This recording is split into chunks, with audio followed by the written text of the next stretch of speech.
ओम गंगणपतये नमः। ओम सरस्वत्यै नमः। सुस्वागतम अत्र भवताम सर्वेषां।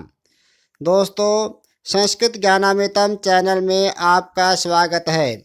आज हम मंदाक्रांता छंद का लक्षण और उदाहरण पढ़ेंगे।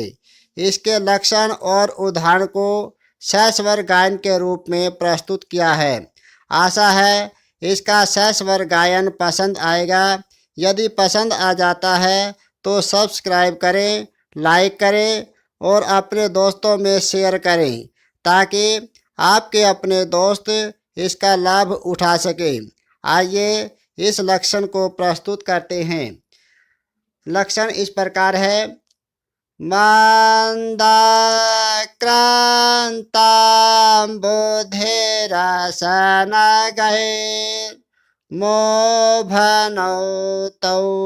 गयोग्मम्।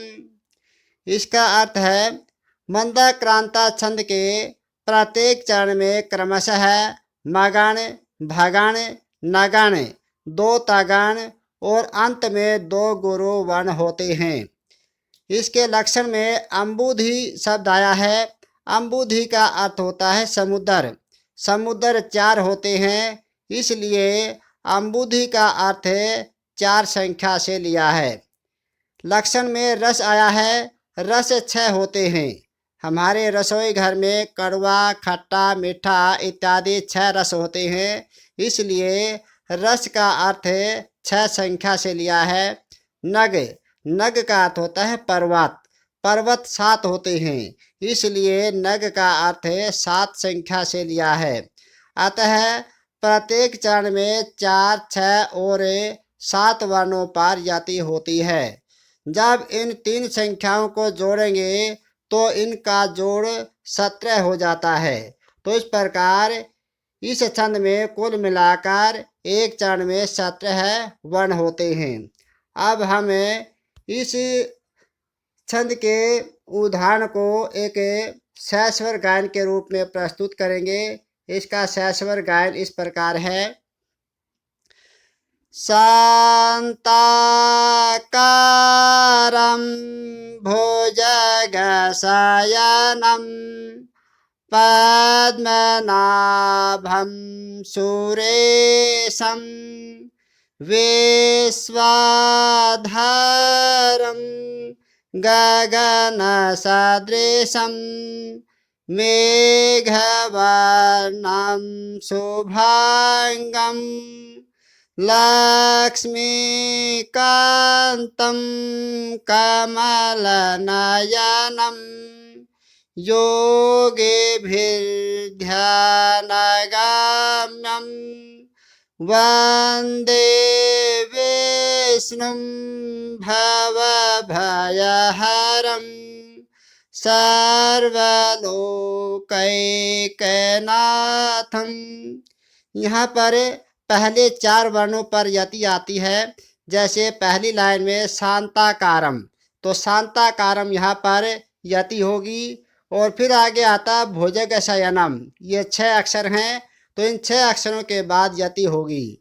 और फिर आता पद्मनाभम सुरेशम, ये 7 वर्ण है, तो इन 7 वर्णों के बाद यति होगी। इस प्रकार चारों लाइनों में इस प्रकार यति आएगी। और यति पर थोड़ा सा विराम होता है। यति का मतलब होता है थोड़ा सा रुकना। जैसे यहाँ पर शांताकारम, यहाँ पर हम थोड़ा सा रुकेंगे और फिर आगे चलेंगे।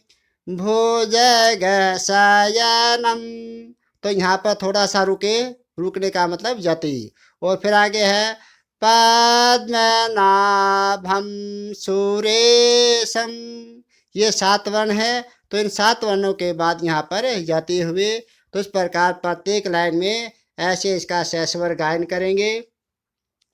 अब आगे इसकी पहचान के बारे में बताते हैं। मंदाक्रांता, शिखरिणी और हरिणी, इन तीनों छंदों के प्रत्येक चरण में 17 वर्ण होते हैं। तो फिर कैसे पहचानेंगे?